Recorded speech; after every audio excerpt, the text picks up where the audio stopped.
ಕನ್ನಡದ ಹಿರಿಯ ನಟಿ ಪದ್ಮಜಾ ರಾವ್ಗೆ 3 ತಿಂಗಳು ಜೈಲು ಶಿಕ್ಷೆ.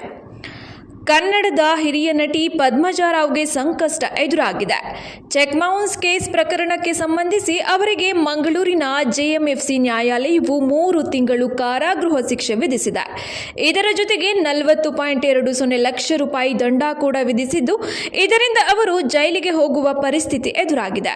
ವೀರು ಟಾಕೀಸ್ ಸಂಸ್ಥೆಯ ಮಾಲೀಕ ವೀರೇಂದ್ರ ಶೆಟ್ಟಿ ಅವರ ಬಳಿ ಪದ್ಮಜಾ ರಾವ್ ಅವರು 40 ಲಕ್ಷ ರೂಪಾಯಿ ಸಾಲ ಪಡೆದಿದ್ದರು. ಭದ್ರತೆ ದೃಷ್ಟಿಯಿಂದ ಪದ್ಮಜಾ ರಾವ್ ಚೆಕ್ ನೀಡಿದ್ದರು. ಇದು ನಡೆದಿದ್ದು 2020ರ ಜೂನ್ 17ರಂದು. ಆದರೆ ಪದ್ಮಜಾ ಅವರು ಹಣ ಪಾವತಿ ಮಾಡಿಲ್ಲ. ಹೀಗಾಗಿ ವೀರೇಂದ್ರ ಶೆಟ್ಟಿ ಅವರು ನ್ಯಾಯಾಲಯದ ಮೊರೆ ಹೋಗಿದ್ದರು. ನಟಿ ಪದ್ಮಜಾ ರಾವ್ಗೆ 3 ತಿಂಗಳು ಜೈಲು ಶಿಕ್ಷೆ. ಕನ್ನಡದ ಹಿರಿಯ ನಟಿ ಪದ್ಮಜಾ ರಾವ್ಗೆ ಸಂಕಷ್ಟ ಎದುರಾಗಿದೆ. ಚೆಕ್ ಬೌನ್ಸ್ ಕೇಸ್ ಪ್ರಕರಣಕ್ಕೆ ಸಂಬಂಧಿಸಿ ಅವರಿಗೆ ಮಂಗಳೂರಿನ ಜೆಎಂಎಫ್ಸಿ ನ್ಯಾಯಾಲಯವು 3 ತಿಂಗಳು ಕಾರಾಗೃಹ ಶಿಕ್ಷೆ ವಿಧಿಸಿದೆ.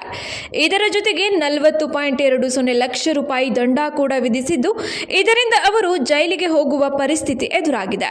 ವೀರು ಟಾಕೀಸ್ ಸಂಸ್ಥೆಯ ಮಾಲೀಕ ವೀರೇಂದ್ರ ಶೆಟ್ಟಿ ಅವರ ಬಳಿ ಪದ್ಮಜಾ ರಾವ್ ಅವರು 40 ಲಕ್ಷ ರೂಪಾಯಿ ಸಾಲ ಪಡೆದಿದ್ದರು. ಭದ್ರತೆ ದೃಷ್ಟಿಯಿಂದ ಪದ್ಮಜಾ ರಾವ್ ಚೆಕ್ ನೀಡಿದ್ದರು. ಇದು ನಡೆದಿದ್ದು 2020ರ ಜೂನ್ 17ರಂದು. ಆದರೆ ಪದ್ಮಜಾ ಅವರು ಹಣ ಪಾವತಿ ಮಾಡಿಲ್ಲ. ಹೀಗಾಗಿ ವೀರೇಂದ್ರ ಶೆಟ್ಟಿ ಅವರು ನ್ಯಾಯಾಲಯದ ಮೊರೆ ಹೋಗಿದ್ದರು.